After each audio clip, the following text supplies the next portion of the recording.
நிறைய கணவன் மனைவிக்குள்ளே வந்து பார்த்தீங்கன்னா நிறைய கருத்து வேறுபாடு, அதே போல் இந்த சந்தேகம் மாதிரியான பிரச்சனைகள் இப்போ ரொம்ப அதிகரிச்சுட்டு வருது.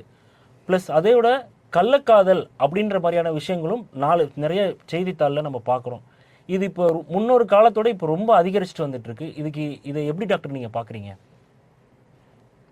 இதுவும் வந்து ஒரு சமூக நோய் தான். அதாவது முந்தியெல்லாம் என்ன ஆகும்னா, அம்மா வீட்டில் இருப்பாங்க, ஹஸ்பண்டு வேலை செஞ்சு என்ன சம்பாதிக்கிறாங்களோ அதில் கூழோ கஞ்சியோ சாப்பிட்டு வாழ்ந்துட்டு இருந்தாங்க. குழந்தைகள் நல்லபடியாக கவனிச்சிட்டு இருந்தாங்க. இப்போ நம்மளோட தேவை அதிகமாக ஒருத்தர் சம்பாதிக்கிறது பத்தாது. இப்போ 2 பேர் வேலைக்கு போகணுங்கிற ஒரு கட்டாய சூழ்நிலை வந்துருச்சு. ஆனால் 2 பேர் செஞ்சாலும் அடுத்தது குறுக்கு வழியில் சம்பாதிக்கணுங்கிற நிலைமை கூட வந்துருச்சு. ஸோ அப்படி இருக்கும்போது என்ன ஆகுதுன்னா, இனீக்வாலிட்டி டெவலப் ஆகுது. இப்போ என்ன சமூகம், இப்போ நான் என்னோடய எக்ஸ்பீரியன்ஸில் பார்க்குறேன் அப்படின்னா, ஆண்களோட பெண்களுக்கு நல்லா படிச்சிருக்காங்க, நிறையா சம்பளம் கூட கிடைக்கிது.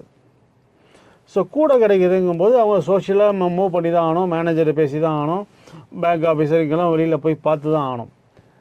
ஸோ அதை வந்து இவன் கடமை வந்து இன்ஃபீரியர் நினச்சி அவன் மேலே பொறாமப்படுறான். பொறாமப்படும் போது தான் சின்ன சின்ன விஷயங்கள் கூட சந்தேகமாக மாறுது. அது சந்தேகங்கிறது ஒரு நோயாக மாறுது. அதுக்கப்புறம் தான் பார்த்திங்கன்னா இந்த சந்தேகத்தினால கொலை இதெல்லாம் நிறைய நடந்திருக்கு. அதே மாதிரி டைவர்ஸுக்கு இது ஒரு பெரிய காரணமாக இருக்குது. இது வந்து சாதாரணமாக சந்தேகங்கிறது சந்தேக நோயின்னு மாறி மனுஷனை கெடுத்துருது. இதுக்கெல்லாம் மருத்துவ சிகிச்சை அளிக்கணும், சைக்காட்ரிஸ்டோட ஒப்பீனியன் வாங்கணும், நல்ல மாத்திரை கொடுத்தா இதெல்லாம் கண்ட்ரோல் பண்ணலாம். அதை தவிர கணவன் மனைவி வந்து ஒருத்தருக்கு ஒருத்தர் ஷேர் பண்ணிக்கிட்டு அன்னன்னைக்கு ஈவெண்ட்ஸை 2 பேரும் டிஸ்கஸ் பண்ணிட்டோம்னா ஈஸியாக மாறும்.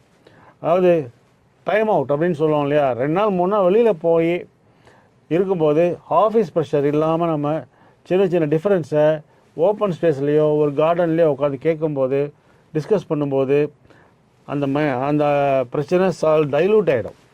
இந்த மாதிரி தான் இந்த பிரச்சனையை சமாளிக்க முடியுமா ஒழிய, நீங்கள் வந்து நீயா நானு ஹஸ்பண்ட் ஒய்ஃப் 2 பேரும் போட்டி போட்டுட்டு இருந்தால் குழந்தைங்க தான் பாதிக்கப்படுவாங்க.